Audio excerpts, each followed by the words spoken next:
A very good morning. It's just past 8 this Thursday morning and it's time again for the breakfast show. I'm Rukman. Over the next 1 hour, we take you through the major happenings from across India and the world. The Triple Talaq law getting the President's assent and coming into retrospective effect from 19 September 2018. Amendments to the Motor Vehicles Act as part of the government's push to make our roads safer. Cabinet's decisions to empower the economically weak in Jammu and Kashmir, and much more. Top news stories, including top stories from the world of sports and finance. We'll also be looking at the newspaper headlines published from the national capital, New Delhi. But first, the headlines.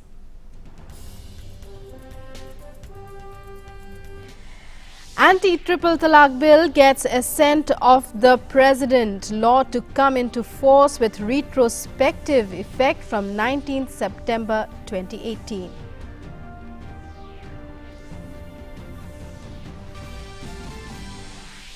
Rajya Sabha passes Motor Vehicles Amendment Bill 2019 with the government's amendments. Road Transport and Highways Minister Nitin Gadkari says legislation will instill fear of law in people who violate traffic rules. Lok Sabha passes Interstate River Water Disputes Amendment Bill.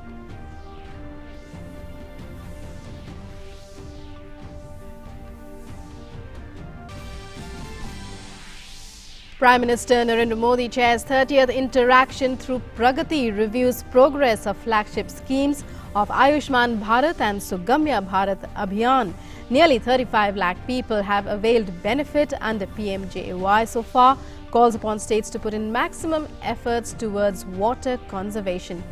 Reiterates commitment for housing for all by 2022.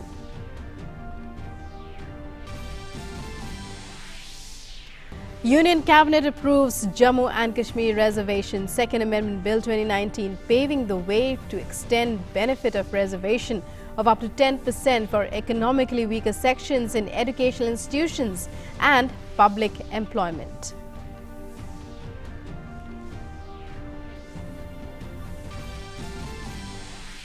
India makes a strong démarche with Pakistan High Commission against killing of an innocent Indian civilian in an unprovoked act of firing by Pakistan forces. Sources say India deplores and condemns the deliberate targeting of innocent Indian civilians by Pakistani forces.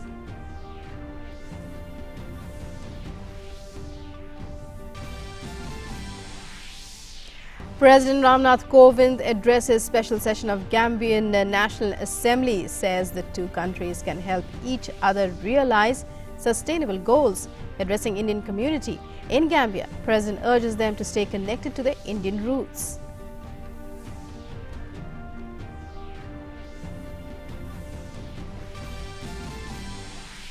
Supreme Court takes suo motu cognizance of Unnao rape survivor's letter to the Chief Justice of India, claiming threat to her life. Apex Court to hear case today.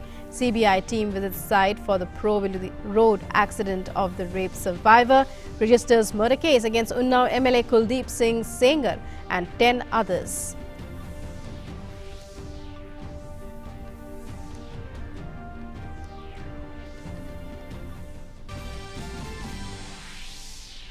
In international news, US Federal Reserve cuts interest rates for the first time since 2008 global recession. Federal Reserve Chairman Jerome Powell cites concerns about the global economy and mutes US inflation, leaving the door open to further cuts.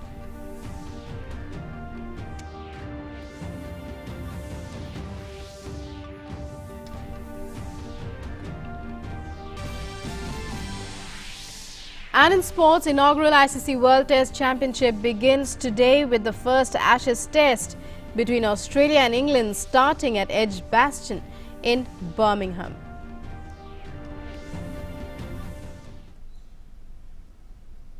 And now for our top story. The bill to criminalize instant triple talaq has received the President Ramnath Kovind's assent.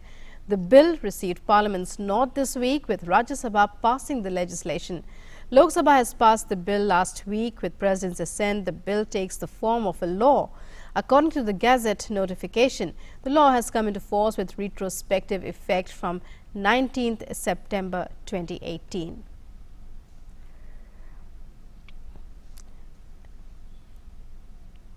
And for more, we are joined by our correspondent Sudhakar Das. Sudhakar, it's a great day for women of the Muslim community and women in general, in fact, of India, as the Triple Talaq law comes into effect, retrospective effect from September 2018. जी बिल्कुल, और काफी बड़ा दिन है और एक बहुत बड़ा वर्ग है मुस्लिम महिलाओं का जो इसके लिए लगातार लड़ाई लड़ रहा था। और आपको पता है रुकमा की लगातार इसके लिए सरकार कोशिश कर रही थी कि संसद से कानून पारित हो और आखिरकार वो प्रयास सफल हुई और परसों ही रात को इसे संसद की मंजूरी मिली थी जब राज्यसभा ने इसको पास कर दिया था। खासतौर से प्रधानमंत्री नरेंद्र मोदी का बहुत शिद्दत से विश्वास था कि इस कानून का आना जरूरी है। इस तरह की कुप्रथा जो सदियों से चल रही है उसको रोकने के लिए, और आजादी के 70 वर्षों बाद इस तरह का अधिकार मुस्लिम महिलाओं को मिल पाया है। और निश्चित तौर पे जो ये रिट्रोस्पेक्टिव लागू हुआ है तो इसके लिए इसकी भी जरूरत थी। खासतौर से इस वजह से इसकी जरूरत थी क्योंकि आपको पता है कि सुप्रीम कोर्ट के फैसले के लागू होने के बावजूद इस तरह के तमाम मामले सामने आ रहे थे। तो एक तरह से ये एक बड़ा डेटरेंट का काम करेगा और एक जो दबाव मुस्लिम महिलाओं के ऊपर मानसिक दबाव होता था कि अगर छोटी सी भी कोई चीज हुई उनके साथ तो उनको कहीं ना तीन बार तलाक तलाक तलाक कहकर या फिर एसएमएस के जरिए, व्हाट्सएप के जरिए, ईमेल के जरिए, किसी चिट्ठी के जरिए कहकर उनको सीधे जो पत्नी होने का अधिकार वो खारिज कर दिया जाए, तो वो उस तरह की अब स्थिति नहीं रहेगी। अगर कोई जबरन इस तरह का प्रयास करता है तो उसको कानून का सामना भी करना पड़ेगा, यहाँ तक कि जेल की सजा भी हो सकती है। तो ये एक बहुत बड़ा अधिकार है और खास तौर से संविधान में जो समानता का अधिकार तमाम महिलाओं को मिला हुआ है और मुस्लिम महिलाएं भी अब जाकर उस अधिकार का उपयोग कर पाएंगी। और एक तरह से खुली आजादी की सांस, जो एक आजादी भले 15 अगस्त 1947 को मिल गई थी, लेकिन मुस्लिम महिलाओं को एक तरह से जो विवाह के साए में बनती हैं उनके लिए खुली आजादी की सांस अब इस वक्त होगी जब ये इस कानून को राष्ट्रपति महोदय ने भी मंजूर कर लिया है। Right Sudhakar, also the passage of this bill and its enactment into a law, it's an affirmation once again of the government led by Prime Minister Modi's commitment towards gender justice, equality and dignity. Once again, well, Prime Minister Narendra Modi demonstrating his commitment towards this. देखिए, बहुत आसान नहीं होता है। जो कई सामाजिक सुधार की प्रक्रिया होती है उसको लेकर आवाज उठाना बहुत प्रधानमंत्री उन मुस्लिम महिलाओं के साथ खड़े हुए जिन्होंने इसके खिलाफ आवाज उठाई थी, जो इसके लिए आंदोलन कर रही थी या फिर उन्होंने अदालत का सहारा लिया था। प्रधानमंत्री को लगा कि उनके साथ भले ही उनके ऊपर तमाम तरह के कोई आरोप लगे या फिर राजनीतिक निशाना उनको बनाया गया विपक्ष की तरफ से, लेकिन उसके बावजूद उन मुस्लिम महिलाओं के साथ वो खड़े रहे और बार बार लगातार वो संसद में कोशिश करते रहे। आपको पता है कि राज्यसभा में बार बार इस विधेयक को रोकने की कोशिश हुई। इसकी वजह से सरकार को कई बार अध्यादेश भी लेकर आना पड़ा, लेकिन प्रधानमंत्री पीछे नहीं हटे। वो शिद्दत से महसूस करते थे कि इस कानून की बड़ी जरूरत है और बड़े सामाजिक सुधार की ये प्रक्रिया है। ये किसी धर्म विशेष के खिलाफ नहीं है, धर्म विशेष के लोगों को रोकने के लिए नहीं है, बल्कि ये एक उन महिलाओं को अधिकार देने की बात है जो जिनको समानता का अधिकार संविधान के जरिए नहीं मिला हुआ था। तो ये एक जेंडर जस्टिस की जरूरत है, लैंगिक न्याय करने की जरूरत है। तो उनके साथ वो खड़े रहे और उसकी वजह से ये आखिरकार सरकार की लगातार कोशिशों के चलते आखिरकार ये संसद से पास हो पाया और आज कानून भी बन गया है। Politically too, Sudhakar, can we call it a major victory considering how there was so much opposition initially, but finally almost all political parties, many political parties also were won over by the government's argument? जी बिल्कुल, और देखिए जिस तरह से voting हुई, भले ही voting का नतीजा सरकार का राज्यसभा में बहुमत उस तरह से नहीं है जो एक पूर्ण बहुमत लोकसभा के भीतर है, लेकिन बावजूद इसके जिस तरह की वोटिंग हुई हमने देखा कि कई दलों ने सरकार के पक्ष में वोट किया। जो एक तरफ से खिलाफत किया करते थे उनको भी लगा, जो सरकार ने अप्रोच किया, प्रधानमंत्री नरेंद्र मोदी ने कई शीर्ष नेताओं से बात की इसको लेकर, और उसके बाद जो वोटिंग हुआ कुछ दल हो सकता है सरकार के पक्ष में वोट नहीं करना चाहते थे तो उन्होंने एब्सटेंट रहने का या वोट में शिरकत नहीं करने का फैसला किया ताकि ये बिल पास हो जाए। तो तमाम तरीके से प्रधानमंत्री की अपील का भी असर हुआ और सरकार का एक तरह से कह सकते हैं जो फ्लोर मैनेजमेंट काफी बेहतर रहा राज्यसभा में, उसकी वजह से ये विधेयक कानून का शक्ल ले सका। तो निश्चित तौर पर एक बहुत बड़ा दिन है और वो तमाम प्रोविजन, देखिए उसको लेकर कई तरह की आरोप भी विपक्ष की तरफ से लगाया जा रहा था, लेकिन विपक्ष के जो तमाम सुझाव थे, खासतौर से 3 बड़े सुझाव, उनको भी उस कानून में जगह दी गई। सरकार ने उसको माना, उनको शामिल किया। तो एक तरह से व्यापक जो कह सकते हैं कंसल्टेशंस, जो सुप्रीम कोर्ट के गाइडलाइंस, जो दिशा निर्देश हैं, जो मुस्लिम महिलाएं जो कह रही थी, उन तमाम चीजों को स्थान दिया गया। तो एक व्यापक विचार विमर्श चर्चा के बाद और संसद के भीतर 3 बार इस पर चर्चा हुई, उसके बाद ये आज कानून की शक्ल ले सका है। तो ये बहुत बड़ा दिन है। Right, Sudhakar, thank you so much for joining us there and for all your inputs. And well, moving on now, President Ramnath Kovind also gave assent to the Companies Amendment Act 2019 and the Banning of Unregulated Deposit Schemes Act 2019.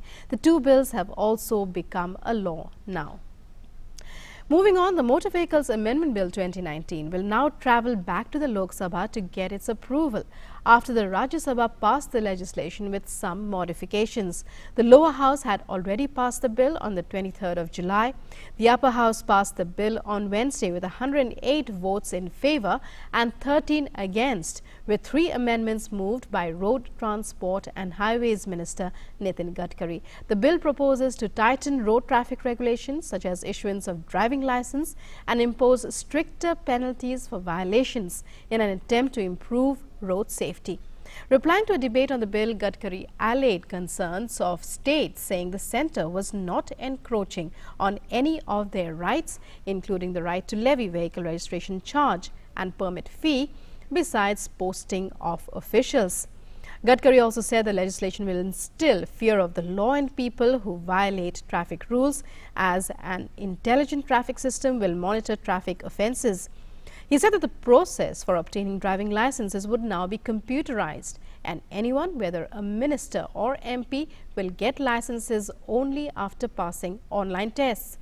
Advocating the London transport model, the minister stated that many state government undertakings had turned NPAs, and the government was also exploring bringing in foreign funds.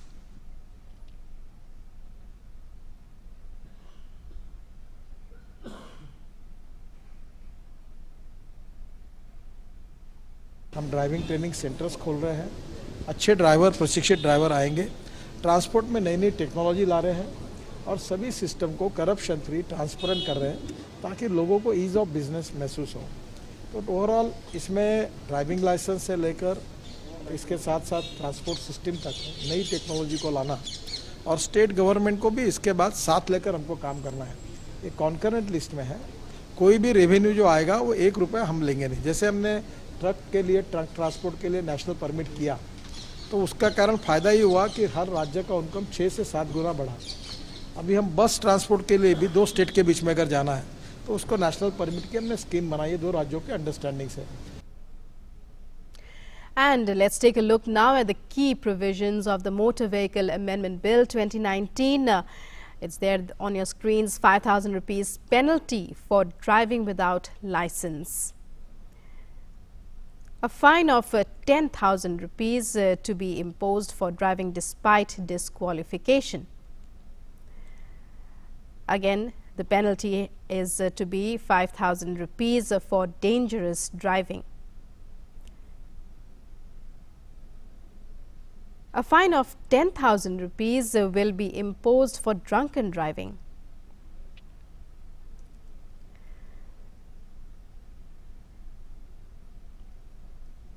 And 10,000 rupees fine for not giving way to emergency vehicles. Up to 1 lakh rupees fine for aggregators violating driving licenses. And well, a number of other harsh penalties also introduced. Joining us now is our correspondent Arun Sharma with more details to take us through the various amendments. And well, Arun, a very good morning to you. Well, are roads to become safer and penalties get harsher with the amendments introduced by Union Minister for Road Transport and Highways? Yesterday we all heard him in Parliament, and also it's part of the government's push to make transportation safer. Take us through the key provisions. That's right, Rukma, and it is also the need of the hour to minimize the road fatalities as of now. Because if you look at the statistics, on an annual basis, close to 1.5 lakh people lose their life via road accidents. That means if you try to calculate it on an every hourly basis, 17 people die because of road accidents, and that's the need why there is a need to make a proper ecosystem as far as to control these kind of road accidents. But when we talk about the highlights of this bill of the Road Motor Vehicle Act, it can be divided into three prominent parts. Number one, by penalizing, making a disciplined traveler or the rider, that's the main aspect, because look at the kind of hefty penalties that's been imposed on any person who is breaking rules on the road. If we try to compare the penalties imposed in this bill or proposed in this bill to laws in USA. In USA, you're supposed to pay fines from $500 to $5,000. That's the kind of charge they levy there if in case there is any kind of traffic violation. But as far as compared to India, these charges are still lower. But yes, it is the need of the hour to make stricter laws, and of course penalizing people who are breaking rules, for people who can't take rules or traffic rules for granted. So that's the basic idea. Number two, that's an important part. Now the focus of this motor vehicle bill is also the design of the motor vehicles and the designing part also, because if in case it is found that any manufacturer of any auto company or any bike company is found guilty as far as any kind of default is there, that manufacturer will also be held guilty for that, and he will be penalized. Second, the contractors who make the roads, we know this fact that in country like India there are close to 800 black spots. Now black spots is a place whereby chances of road accident increases. So these black spots are there, and if in case contractor is found guilty and if accident happens because of the fault in the road, the contractor will be held responsible for that. So that's an important part. This is happening for the first time, that contractor or manufacturer will be held responsible if in case somebody is found guilty.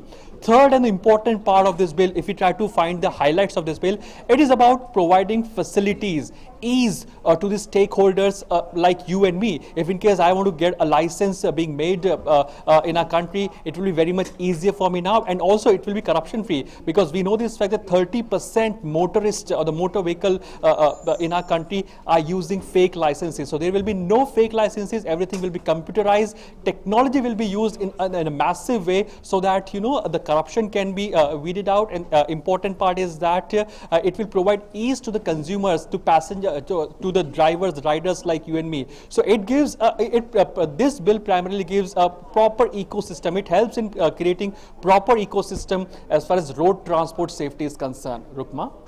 Right, Arun. Well, thank you very much for joining us there and for your inputs. That was our correspondent Arun Sharma taking us to the key provisions of the Motor Vehicles Amendment Bill, which has got the Rajya Sabha's nod. Well, a very quick question to you once again, going back to you, Arun. Well, it's now all eyes now on the Lok Sabha as the bill goes back from the Rajya Sabha after those amendments. So what kind of a time period are we looking at now?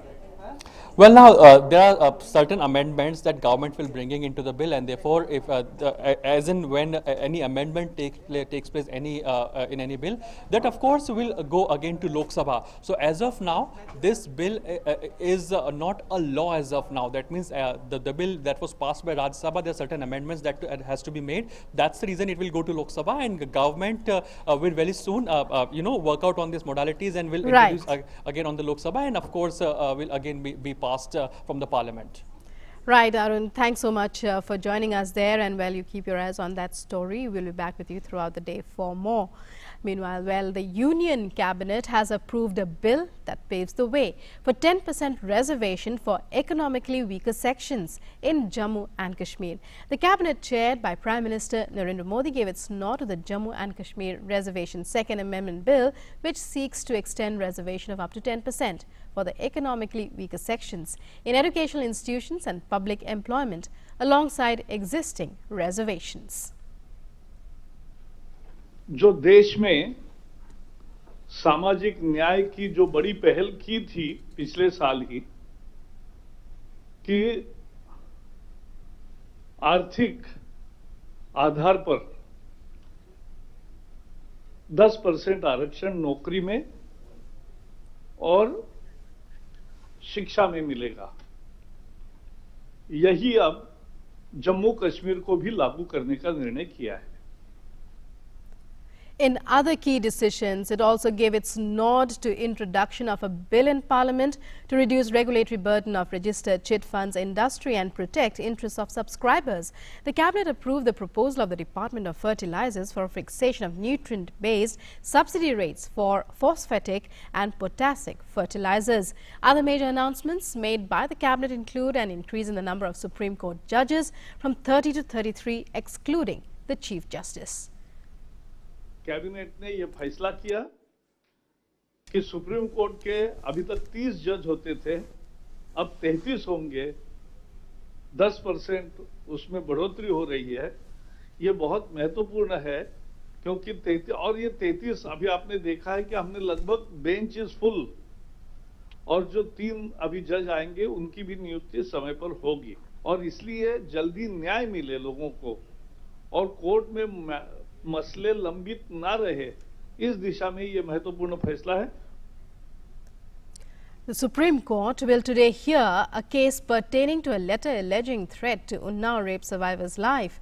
A bench headed by Chief Justice Ranjan Gogoi yesterday took suo motu cognizance of the letter written to him on threats received by the rape survivor and her relatives. The Chief Justice also sought a report from the Secretary General as to why there was a delay in placing the letter before him.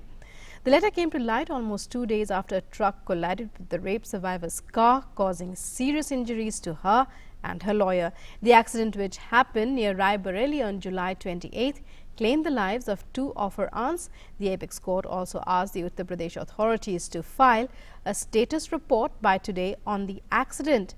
CBI has registered a case against MLA Kuldeep Singh Sengar and 10 others in connection with the accident. The centre had on Tuesday handed over the probe to the CBI on the recommendation of the Uttar Pradesh government. The CBI team on Wednesday reached the spot of the accident in Raebareli and began a probe into the case. Joining us now is our correspondent Vikas Sathi for more on this story. Vikas, a very good morning to you. The Unnao rape survivors case reaching the Supreme Court now. Well, 2 issues likely to be taken up. First, there's the issue of the survivors' letter, which has come to the Chief Justice's notice, and also that the UP government has to submit a status report. How are we to look at these issues as the court takes them up? Rukma, these 2 issues will be taken up by the bench of the Chief Justice of India. Yesterday, CGI said that he has seen some media reports where it is claimed that this letter was received by the Supreme Court Registry on 17th of July. Though Chief Justice said that he didn't see that letter till Tuesday. He was not informed about that letter, and because of that, court wants to know from the Registry Department of the Supreme Court that why such delay happened. Now, 2 issues remain to be seen by the court. First, that how these important letters reach to the CGI office within a fixed time frame, and apart from it, what is the status of the probe? And Supreme Court has also sought the medical report of the victim. So all these 3 things will be taken up by the court. Apart from it, Rukma, there was a transfer petition filed by the victim's family way back in February. So in that petition, it was demanded that the probe should be handed over to the CBI, and this case should be transferred from Uttar Pradesh to Delhi. So one of the prayers have been fulfilled by the state government. It has recommended CBI investigation, and now CBI has taken over the probe. Now the one issue is left, that whether this trial should be shifted to Delhi or not. That matter has already been heard by a different bench. So for the CGI bench, there are 2 main issues: that what was the status of the ongoing investigation, and what kind of mechanism can be developed within the Supreme Court that such delays will not happen in future, to ensure that these kind of important letters reach to the CGI office within a fixed time frame. Right, Vikas, even as there's widespread outrage over the road accident and everything that happened after that, and the CBI has moved forward with its probe, now that the victim and her family, they have approached the Supreme Court, does this mean that the court has also become part of the entire proceedings in this case? Well, Rukma, there is a petition pending before the Supreme Court where it was demanded that this investigation must be conducted by CBI and the case should be transferred to Delhi instead of Uttar Pradesh. So only one thing is left so far as the probe is concerned. CBI has already taken over the probe. Now the only issue left with regards to the ongoing investigation, whether this matter should be transferred to Delhi or not. This thing will be decided by a different bench because that matter had already been heard by a separate bench.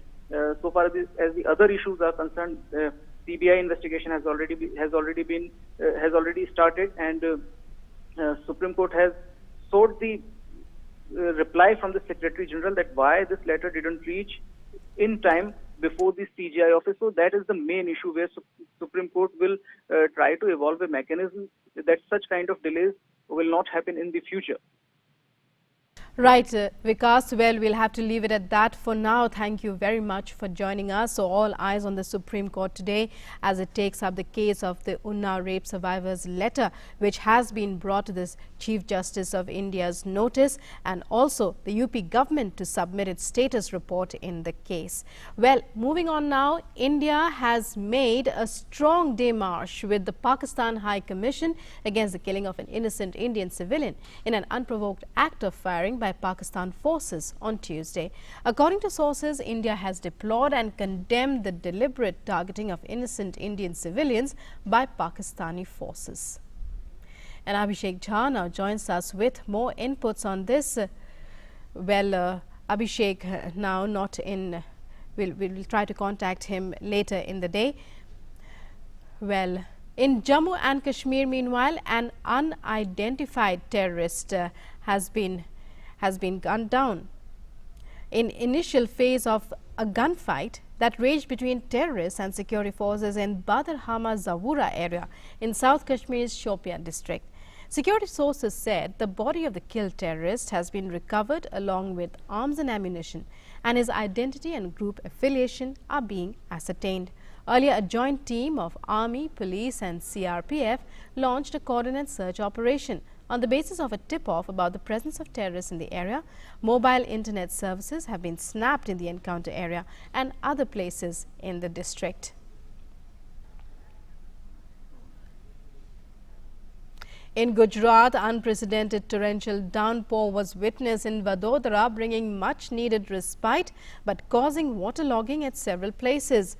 Vadodara Airport has been closed due to heavy rains. Vadodara District Collector has declared a holiday in all government, private and Vadodara Municipal Corporation run hospitals for today. All courts, including Taluka courts, are also closed today. Teams of NDRF and SDRF are on standby in North and South Gujarat and Saurashtra to tackle any eventuality. Waterlogging was also witnessed in Navrangpura areas of Ahmedabad due to heavy rains. Chief Minister Vijay Rupani called a meeting in the evening to review the situation. He also visited State Control Office in Gandhinagar to take stock of the situation. Meanwhile, the Met Department has predicted widespread rainfall across the state till Sunday. Due to strong winds and rough weather along the Gujarat, Maharashtra, Goa coasts, fishermen have been advised not to venture into the sea.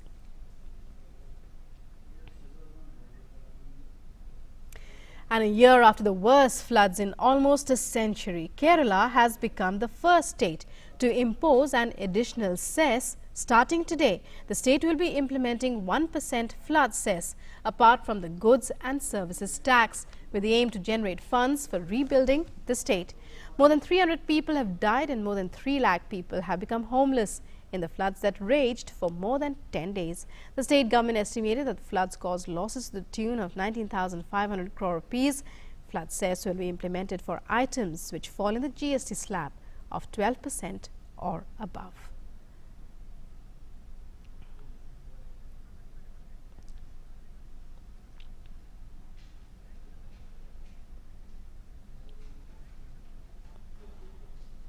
And we now go back once again to our story on how India has registered a strong protest over unprovoked ceasefire violations targeting civilians along the LOC in Jammu and Kashmir. Abhishek, well, the Indian government registering a strong protest there, issuing a day march to Pakistan. Your inputs. Okay, we have had this thing of cross-border firings from Pakistani side in the recent past, and it has only spiked up. We see that in the month of July only, we have seen about 272 occasions when Pakistani forces have tried to violate the ceasefire discussed between India and Pakistan. So this is the situation currently, and probably that has taken a toll on our civilian. The casualties are happening. One of our soldiers was also martyred. So these are the issues that India needed to tell Pakistani side that this unprovoked ceasefire violation by Pakistani side is of no use, and they should refrain from doing any such thing in future also. And the demarche that was sent to Pakistani High Commission in Delhi was detailing on that, and it said that Pakistan should avoid this, and this is and how Pakistan's involvement in this unprovoked ceasefire violation is doing casualties on Indian side.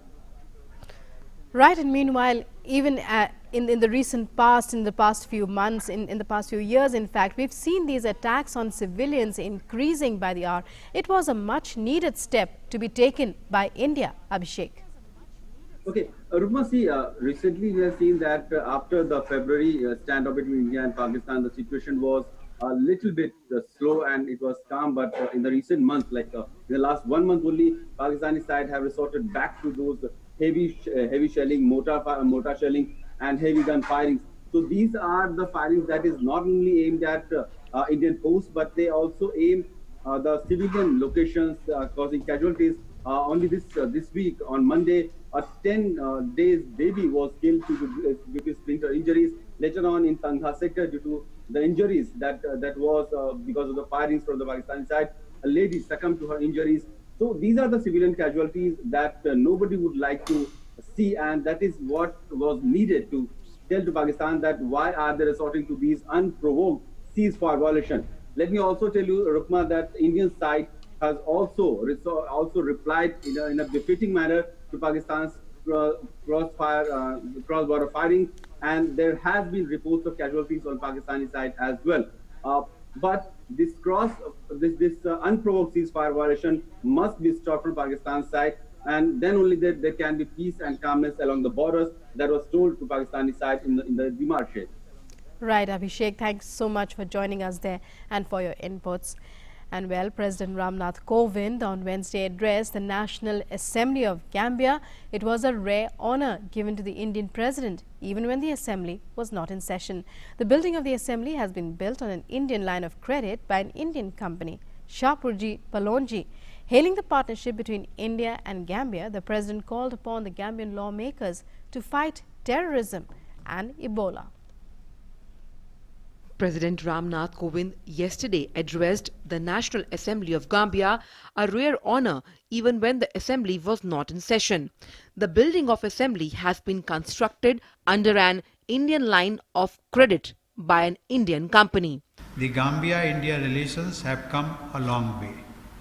The goodwill among our people speaks volumes of the precious bonds of amity and solidarity that we enjoy.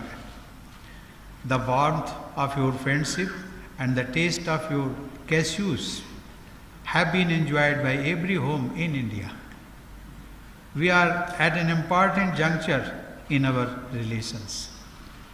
The president hailed the partnership between India and Gambia and called upon the Gambian lawmakers to fight terrorism and Ebola.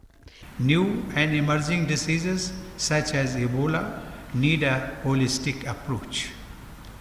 On our part, we take satisfaction that Indian medicines, vaccines and healthcare expertise are providing affordable health choices to people in the Gambia and elsewhere. To us, terrorism poses one of the gravest threats to humanity today. Your region has seen its violent and bloody trail. We have no choice but to strengthen the global fight against this evil. Later in the day yesterday, President Kovind was welcomed and felicitated by Indian diaspora. The event saw Indian and Gambian girls dance together to Bollywood tunes. President Kovind spoke on how he was touched by the josh of Indian community in Gambia. He said that just like Mahatma Gandhi, the Indian diaspora are the biggest and best ambassadors of India abroad. सबसे पहले हमारे प्रवासी भारतीय तो महात्मा गांधी थे। He was the first one. लेकिन गांधी जी का जो एक सत्य अहिंसा का जो मार्ग था, उसके आधार पर चल करके देश की आजादी हासिल की और वो पूरे अफ्रीका के लिए आइकन बन गए। President Kovind urged Indian community to stay connected to their Indian roots via their mother tongue and hailed their contribution in Gambian economy. I am happy to learn that you speak in your mother tongue with families and friends, be it Hindi, Malayalam, Sindhi, Gujarati or Punjabi, and are eagerly passing on the same to your future generations. In fact, our mother tongue helps us to maintain the continuity of our roots in India. The President emphasized the path of progress India has embarked upon, citing the recent Chandrayaan-2 mission. A week back, we successfully launched our second moon mission, Chandrayaan-2. In the end, as a special gesture, the President invited the small Indian community to visit Rashtrapati Bhavan whenever they are in New Delhi. I invite you all in this journey, a journey of progress and prosperity for one and for all. अंत में मैं एक आप सबसे उसको गुजारिश समझिए, suggestion समझिए, लेकिन मैं आपसे निवेदन करूंगा, जब भी यदि आप इंडिया आएं और if you happen to be in Delhi, please do visit Rashtrapati Bhavan. Nanita Daga's report from Gambia, DD News. External Affairs Minister Dr. S. Jaishankar met Foreign Affairs Minister of Thailand, Don Pramudwinai, in Bangkok. Both the leaders exchanged pleasantries today during the meeting.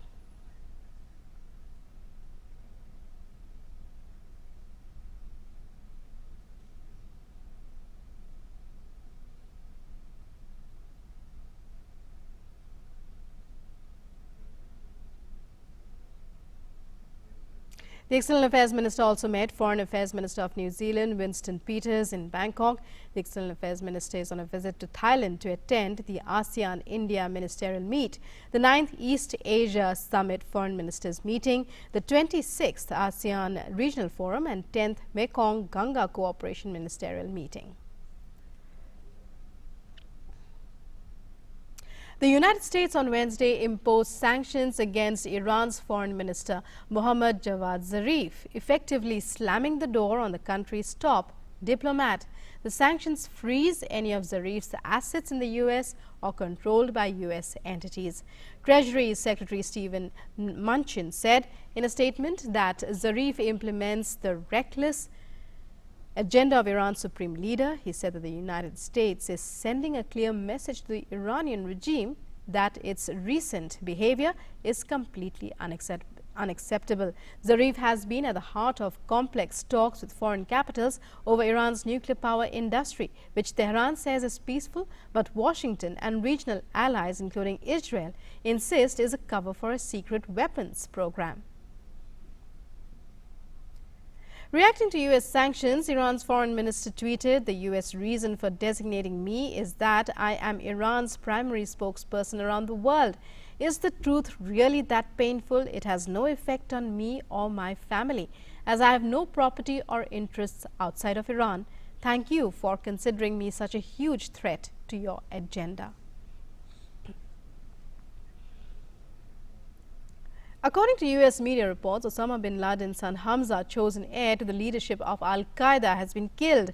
Media reports claim this, citing American officials.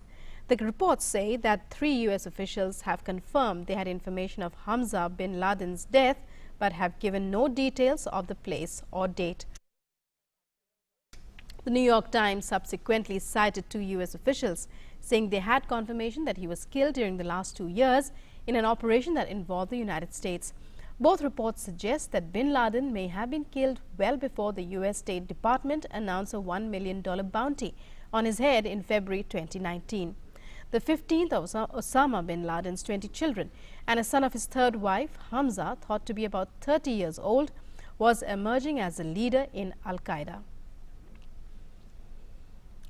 And now my colleague Arun joins us with the latest from the world of business and finance. A very good morning to you, Arun. It's over to you. Thanks, Rukma, and let's begin.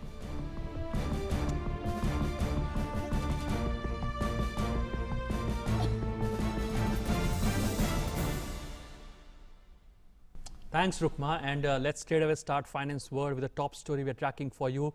Is that the Prime Minister Narendra Modi yesterday chaired the 30th meeting of the PRAGATI, the ICT-based multimodal platform for proactive governance and timely implementation. Now, during the meeting, the Prime Minister reviewed the progress of flagship schemes of Ayushman Bharat and Sugamya Bharat Abhiyan.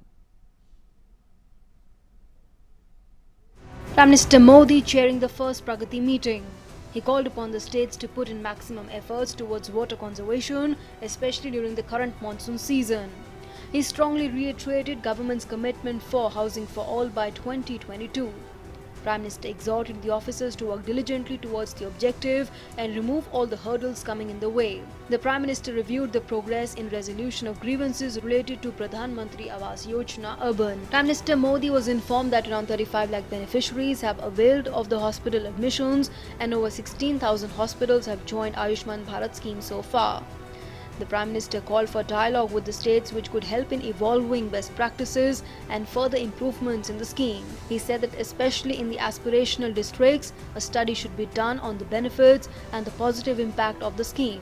Prime Minister Modi sought to know what steps are being taken to curb occasional cases of fraud and misuse in the scheme. Reviewing the progress in Sugamya Bharat Abhiyan, Prime Minister Modi called for the use of technology to evolve a mechanism to collect feedback from Divyangjan on accessibility issues being faced by them in public premises. He called for greater public involvement and sensitivity in finding solutions for promoting accessibility for the Divyangjan. Emphasizing the importance of Jal Shakti, the Prime Minister called upon states to put in maximum efforts towards water conservation, especially during the current monsoon season. DD India. And let's now focus on some international business news. Now, U.S. Federal Reserve has cut the interest rates for the first time since 2008, citing concerns about the global economy and muted U.S. inflation. It also signaled a readiness to lower borrowing costs further if needed. Now, financial markets had widely expected the quarter percentage point rate cut, which lowered the U.S. Central Bank's benchmark overnight lending rate to a target range of 2% to 2.25%. Now, in a statement at the end of its latest two-day policy meeting, the Fed said it has decided to cut rates in light of the implications of global developments for the economic outlook as well as muted inflation pressures. The Federal Reserve said it will continue to monitor and vowed to act as appropriate to sustain the expansion. However, two officials on the policy-setting Federal Open Market Committee opposed the move to provide more stimulus to economy and dissented in the vote. It is intended to ensure against downside risks from weak global growth and trade policy uncertainty, to help offset the effects these factors are currently having on the economy, and to promote a faster return of inflation to our symmetric 2% objective. All of these objectives will support achievement of our overarching goal to sustain the expansion with a strong job market and inflation close to our objective for the benefit of the American people. Well, so that's it in today's finance world. But for other news, back to you, Rukma. Thank you very much, Arun, for joining us there and for those inputs. And now, moving on to sports news. England returned to Fortress Edgbaston for the first test against Australia, looking to round off an already memorable season by completing a World Cup and Ashes double. If the World Cup remains the pinnacle of the 50-over game for England and Australia, there's nothing quite like a renewal of Test cricket's oldest rivalry. But now there's arguably more at stake for both sides than the series result. The oldest rivalry in international cricket history is set to resume, with England and Australia locking horns in the first test of the Ashes series in Birmingham on August 1st. The test match will also mark the beginning of World Test Championship, ICC's dream project which had been in the pipeline for some time. Australia are the holders of the Ashes urn after they won the last series at home 4-0 against England. The most famous trophy in the sport has been won by Australia 33 times, while England are just behind with 32 and are looking like favourites to reclaim it in September. The Ashes series has been played a total of 70 times in 346 tests, with Australia winning a total of 144 as compared to England's 108 matches. 94 tests have ended in draw. Apart from a trophy, the winning team will get the urn which contains the mythical remains of England cricket. England are riding high on the confidence before heading into the Ashes after just having been crowned world champions. Australia, who were knocked out by England in the semi-finals of the World Cup, will be looking to exact revenge, albeit in the longest format. Sports Desk, DD News. And it's time now to take a look at the top stories published in the newspapers from the national capital. Well, first beginning with the Hindustan Times. And in fact, most newspapers have taken it as one of the top stories. Fixed power charges cut down for domestic users. Now, that's a story that's strictly for Delhi. Well, it says the Chief Minister has said Delhi has lowest power tariffs in the country. And it also contains a list of the new power tariffs for 2019 to 2020. The article talks about how the Delhi government has decided to reduce the fixed electricity charge. However, and it's a huge benefit there for customers, for normal users, and even for small shopkeepers. Moving on now to the Statesman, which has taken up as one of its top stories the NMC bill. Doctors threaten indefinite strike against bill from today.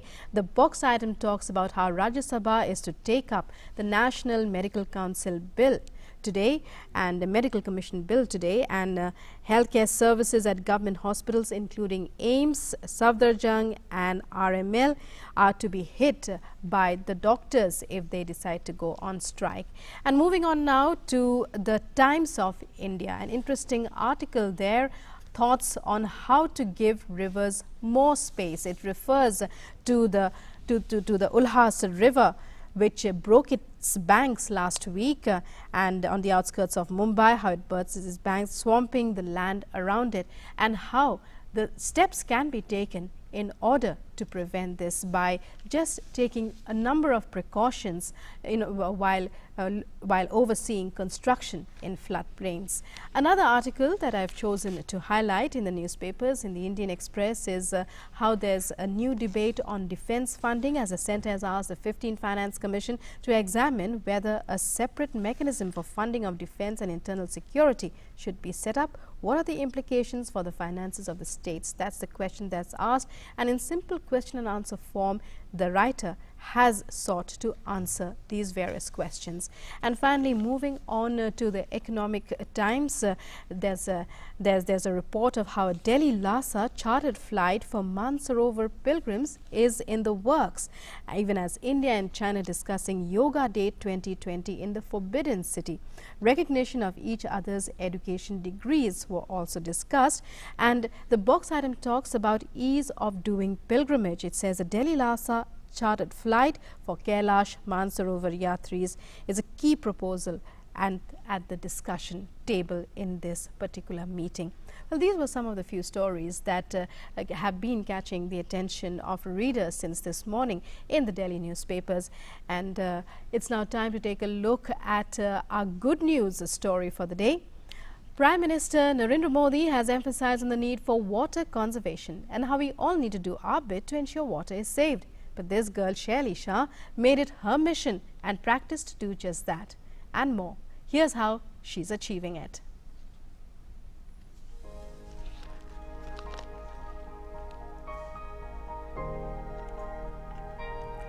It is often said that water means life, but this water is slowly slipping away from man's resources.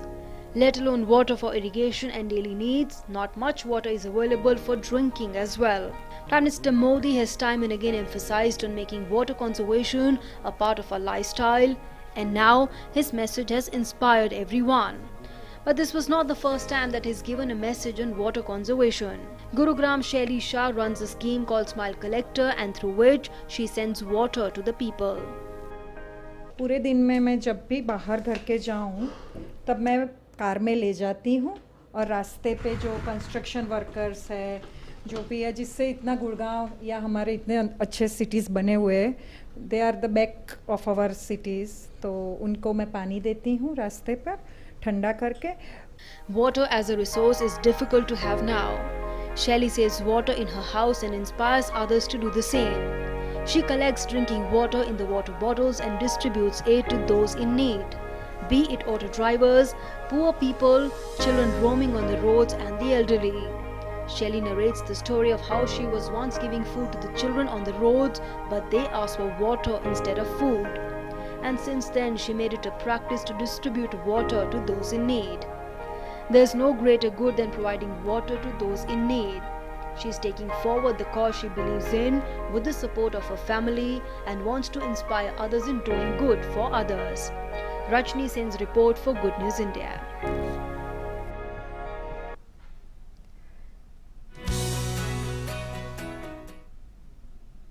And it was a birthday treat for two pandas who celebrated their birthday in style at the Moscow Zoo.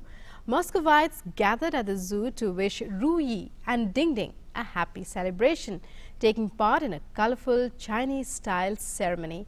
The pair were handed over to Moscow Zoo by the Chinese president at a ceremony with Russian President Vladimir Putin in April.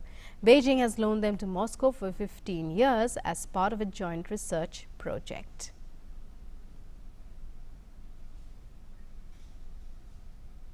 And born without her left arm below the elbow, 8-year-old Madeline Gardner nevertheless enjoys playing flag football on the same team as her little brother Jackson, skiing and doing gymnastics. But there are a few things she still struggles with, like putting her hair into a ponytail, reading books, playing golf and riding her bike. But this could all change thanks to her new bionic arm. Maddie is super excited as her wish to get a bright pink bionic arm is fulfilled. I love that. Hold on, you know I have to take a video of that.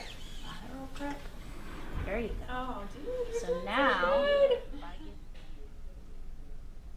And time now for the weather report.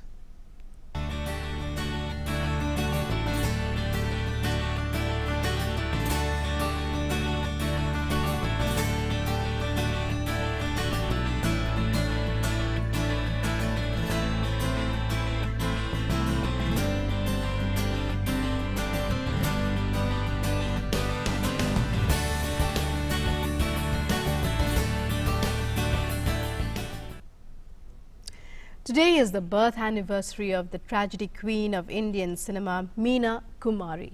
Before we go, we leave you with some melodious songs picturized on the legendary actress as a tribute to her on her birth anniversary.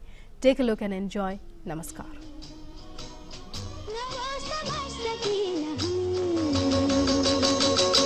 मौसम है आशिकां